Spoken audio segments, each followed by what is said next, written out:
Satyabhama Institute of Science and Technology, Chennai. Satyabhama Institute of Science and Technology, Chennai.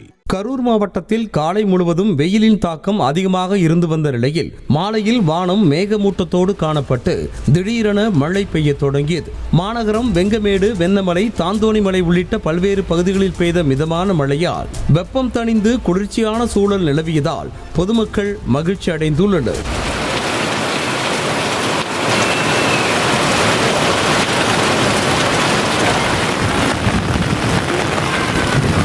Kanyakumari மாவட்டத்தில் கடந்த சில தினங்களாகவே கோடை மழை பெய்து வரும் நிலையில் நேற்று மாலையும் கனமழை வெளுத்து வாங்கியது. திங்கள் நகர், வேர்க்கிளம்பி மற்றும் மேற்கு தொடர்ச்சி மலையோர பகுதிகளில் பெய்த மழையால் வெப்பம் தணிந்து குளிர்ந்த சூழல் நிலவியது.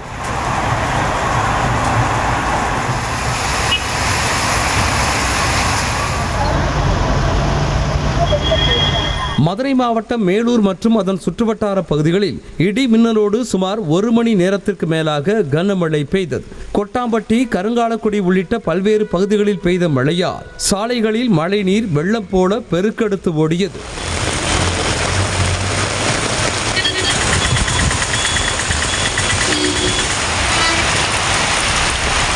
திண்டுக்கல்லில் சுமார் 1 மணி நேரத்திற்கு மேலாக கொட்டி தீர்த்த கனமழையால் சாலைகளில் வெள்ளம் பெருக்கெடுத்து ஓடியது. மாலையில் லேசான சாரலோடு தொடங்கிய மழை இரவு 7 மணிக்கு மேல் இடி மின்னலோடு பெய்ய தொடங்கியது. இதேபோல நத்தம் சுற்றுவட்டார பகுதிகளிலும் கனமழை பெய்தது.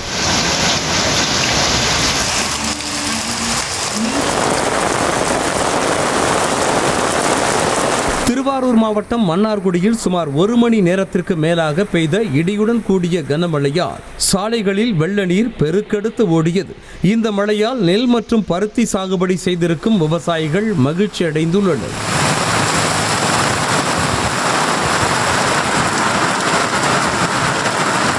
நீலகிரி மாவட்டம் கோத்தகிரி மற்றும் அதன் சுற்றுவட்டார பகுதிகளில் 1 மணி நேரத்திற்கு மேலாக பெய்த கனமழையால் விவசாயிகள் மகிழ்ச்சி அடைந்துள்ளனர். இப்பகுதியில் கடந்த 2 நாட்களாகவே காலை நேரத்தில் வெயில் அடித்தாலும் மதிய நேரத்தில் மழையும் பெய்து வருகிறது.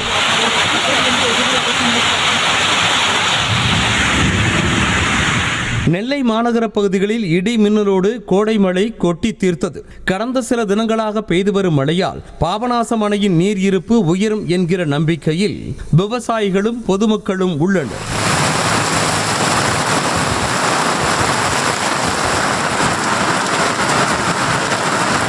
இதேபோல தென்காசி மாவட்டம், விருதுநகர் மாவட்டம் அருப்புக்கோட்டை, கடலூர் மாவட்டம் விருத்தாச்சலம், விழுப்புரம் மாவட்டம் திண்டிவனம் ஆகிய பகுதிகளிலும் திடீரென பெய்த கோடை மழையால் பொதுமக்களும் விவசாயிகளும் மகிழ்ச்சி அடைந்துள்ளனர். Satyabhama Institute of Science and Technology, Chennai. Satyabhama Institute of Science and Technology, Chennai. செய்திகளை உடனுக்குடனும் துல்லியமாகவும் தெரிந்து கொள்ள சப்ஸ்கிரைப் பண்ணுங்க.